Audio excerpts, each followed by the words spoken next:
One's ready. One's ready. Go! Oh, hey, everybody. Welcome back to the One's Ready podcast. You're in the team room. This is your daily drop for the 9th of May, brought to you by the Operator Training Summit that we are holding 21 and 22 June out in La Jolla, just outside of San Diego. Looking forward to having everybody out there that's already signed up. We got a whole bunch of people in the chat, a whole bunch of people giving advice and just starting to coordinate all their travel and that kind of stuff for the event that's going to be focused on instructorship, mentorship, 12 hours straight in the pool doing underwater subsurface stuff, treading water, bobbing, mask and snorkel, clearing your masks, underwaters, buddy breathing, and then, 12 hours is a long time, so maybe we'll throw in some other additional things that you've never done before that you'll probably do at some point in your pipeline experience. So anyway, if you are interested in that, leave a comment or ping us at jared@onesready.com and we'll get you added to the chat and we'll go from there. All right. If you're new here, this is the news that the Department of the Air Force sends out on a daily basis to all the commanders and all the chiefs. It's about a 20-page report. However, I'm not going to go through that. So I've run it through Grok just to get kind of the gist of everything. And then we'll go through it and I'll give you some insider baseball and all that kind of stuff. And we'll go from there. All right. First up, joint news. Joint Chiefs Chairman outlines winning strategy. General Dan Kane emphasized that Special Operations Forces must integrate with Joint Force, government agencies, allies, and private sector to achieve victory. He urged SOF to stay prepared, ensuring forces, policymakers, and families are ready for efficient and effective operations. So this is kind of unusual, at least the way I take that. And I don't know if it's just because, the Department of the Air Force decided to focus on this part, but like that's one of the things that Special Operations Forces and SOCOM prides itself on is always being ready, always being able to integrate. So that's not a foreign task or foreign intent to us. Like we always know that we need to be ready. We need to be able to integrate at a state level, as in embassies and stuff like that, or at a allies and partner level, or just inter-service joint between Marines, Army, Air Force, Navy, Space Force, and our coasties, as well as other, foreign nations. So I don't know. That's kind of weird that he would focus on that, or maybe he didn't focus on it. Maybe public affairs focused on it. So anyway, number 2, Pentagon moves to discharge transgender troops. The Secretary of Defense issued a memo giving transgender service members 30 days to voluntarily leave following a Supreme Court ruling allowing discharges for those with gender dysphoria.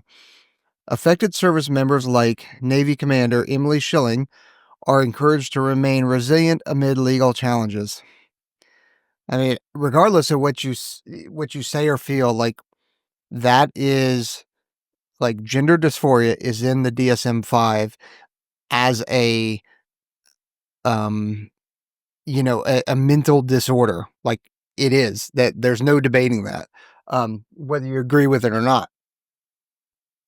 Kind of similar to where if I said, hey, my right arm does not feel like it's part of my body or should be part of my body, so I want to elect to chop it off. Like you would kind of go, hey man, you're probably not right, or you're not feeling well. Like what's going on with you? And you'd see, you obviously wouldn't just go, man, that sounds right, let me cut that arm off.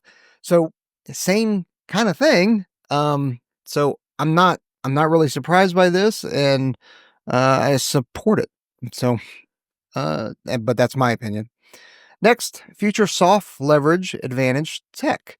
Special Operations Forces must adapt to austere environments using autonomous systems, AI cyber warfare, and electronic warfare, according to Acting Assistant Secretary Colby Jenkins. The goal is to create smaller, faster, and smarter soft teams to dominate 21st century battlefields by rapidly applying new technologies. Okay, Now I just realized this. This is probably going to be heavily rooted in SOF already, just because SOF Week is going on in Tampa. Actually, I think they may have wrapped already since it's Friday, and I bet that's where I know Secretary of Defense was there. General Fenton, obviously the SOCOM commander, and then I'd be willing to bet that Raising Cane was also there, which is why he was speaking specifically about that. So, yeah, Future Soft should leverage AI, cyber warfare, electronic warfare, and guess what? We are. We absolutely are. If you think that we aren't doing electronic warfare and using AI to the utmost, um, you're mistaken. All right, next, Pentagon considered splitting E-6B missions. The DoD is evaluating transferring the E-6B Mercury's Operation Looking Glass Nuclear Command and Control System, or, oh boy, that's a mouthful. The DoD is evaluating transferring the E-6 Bravo Mercury's Operation Looking Glass Nuclear Command and Control mission back to the Air Force, as supported by a Joint Requirements Oversight Council meeting. The Air Force would need to decide how to recapitalize its E-6B fleet if mission transfer proceeds. I have no idea what that is about, so I can't give you any details on that. Number 5, Pentagon enhances secure messaging post-SignalGate. Acting DoD CIO Katie Arrington is prioritizing secure instant messaging platforms for senior leaders as current systems lag behind commercial technology. The move addresses vulnerabilities exposed by the Signal app's use, aiming to enable effective communication outside traditional facilities. Okay, cool. I mean, it's only a matter of time before that gets hacked as well, but I mean, we helped design a backdoor to Signal. You know, it's anyway. Anyway, DoD accelerates software fast track initiative. The Pentagon software fast track initiative, set to begin next week or next month, aims to speed up software acquisition by automating authorizations to operate per acting CIO Katie Arrington. The program plans to replace the outdated risk management framework to streamline DoD software integration. All right, this is Air Force news. The B-52 radar program faces cost breach. The B-52 radar modernization program triggered a significant Nunn-McCurdy breach due to a 17% cost increase, prompting a formal congressional notification by May 24. The Air Force is assessing the breach, which expected to fall short of critical threshold to manage cost and schedule growth. So what that Nunn-McCurdy thing is that anytime a cost of something, when it comes to acquisitions or military construction or something like that, you essentially have a quote, right? I'm dumbing it down, but you have a quote, and somebody says, "Hey, it's going to cost $10 million to build or acquire or whatever it is." But then over time, as inflation, as things happen in the world or whatever, maybe somebody just um they bid so low so that they would win the bid, and then they turn around and go, actually it's going to cost us X amount. So if that goes over 17%, that is it is by law they have to then notify Congress, and then Congress can decide whether or not to continue it or not.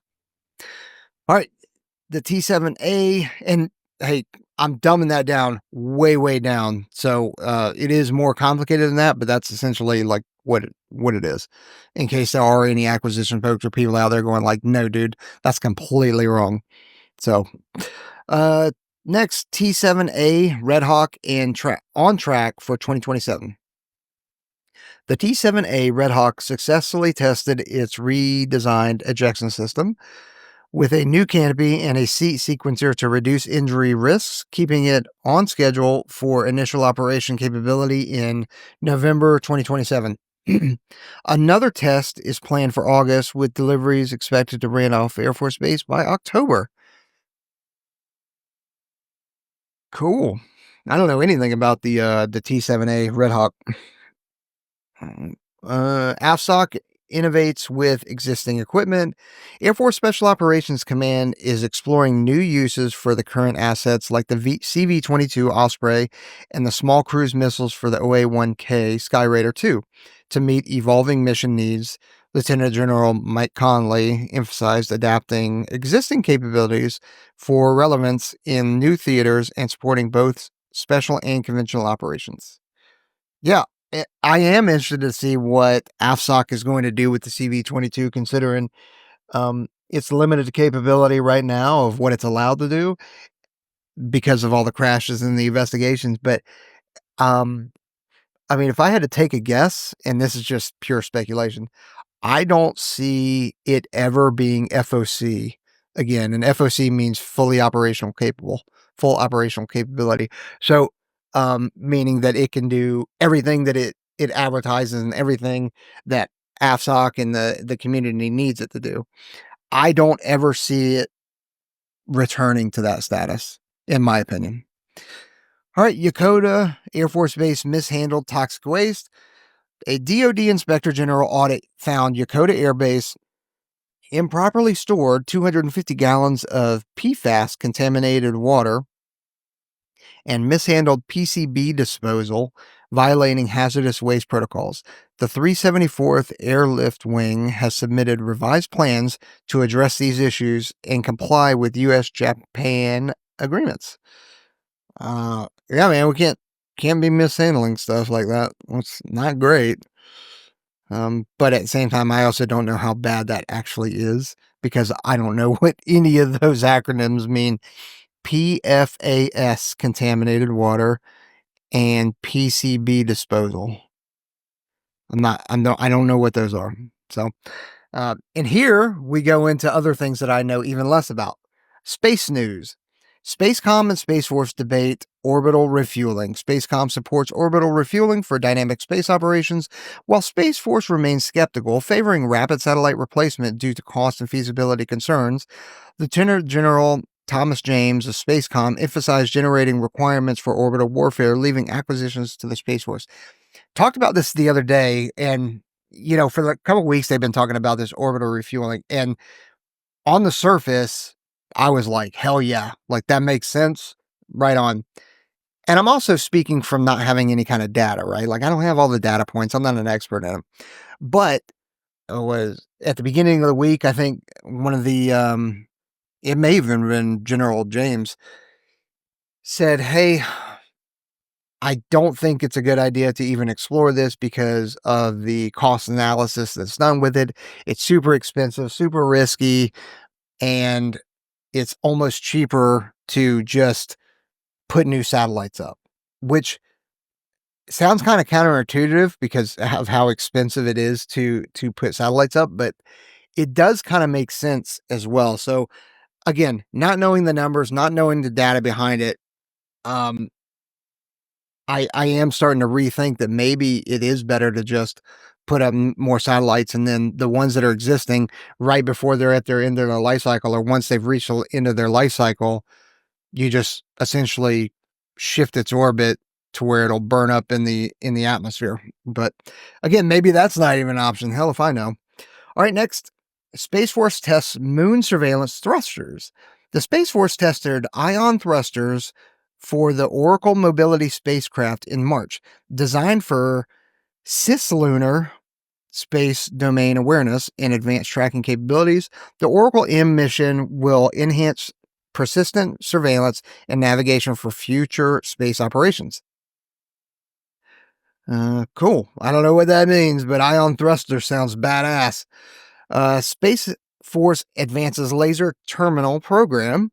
Space Systems Command selected CACI, General Atomics, and Viasat for Phase 2 of the $100 million Enterprise Space Terminal Program to develop laser communication terminals. The program aims to build a robust military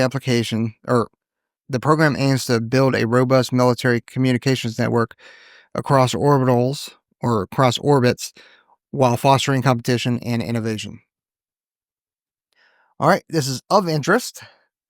Italy pushes commercial space integration. Italian Air Force Chief General Luca Goretti stressed that space is essential for security, advocating for civil-military collaboration to achieve space superiority with allies. He highlighted the political nature of choosing commercial space providers and need for public institutes to innovate competitively.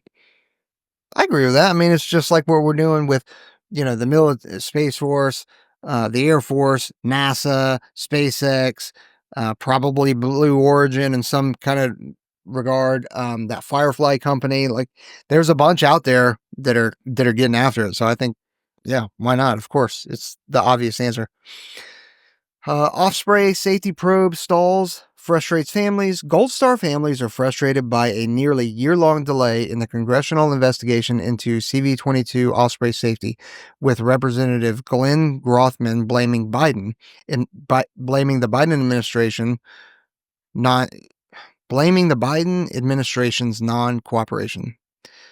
Families like Amber Sachs demand urgent action to ensure accountability for services. This is the first I'm hearing about this, so I'm not tracking any kind of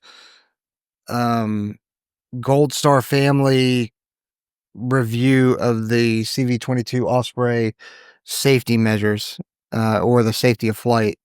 So that is new to me, and I hope. I mean, granted, I never want to fly on a CV-22 again, and I probably never will, given my current status. But it was not fun flying on them when they were operational. So, sorry, love all my AFSOC homies out there that are flying CV-22s, SMAs, pilots, all that kind of stuff. But, man, not great for somebody who's in the back that has to fast rope out of it or jump out of it or be on the ground when you guys come and land and pick us up. But I tell you what, once that thing transitions after takeoff, like, it's got a smooth hover, I'll give that to it. Very smooth hover, very powerful. And then once it does hit that transition, it's like a slingshot that takes you. It's pretty cool. But I still don't ever want to fly one again. All right. Next, mission integrators key for military satellites. The DoD's push to integrate commercial technology into military satellites increases the need for mission integrators to unify diverse architectures per SAIC's David Ray. Challenges in tranches 1 and 2 of the proliferated warfighter space architecture highlight the critical role of integrators in tranche 3. No clue what all that means. Rocket Lab's Neutron for military cargo. The Air Force Research Laboratory selected Rocket Lab's Neutron rocket for the Rocket Cargo program to explore space-based material delivery, still in its experimental phase.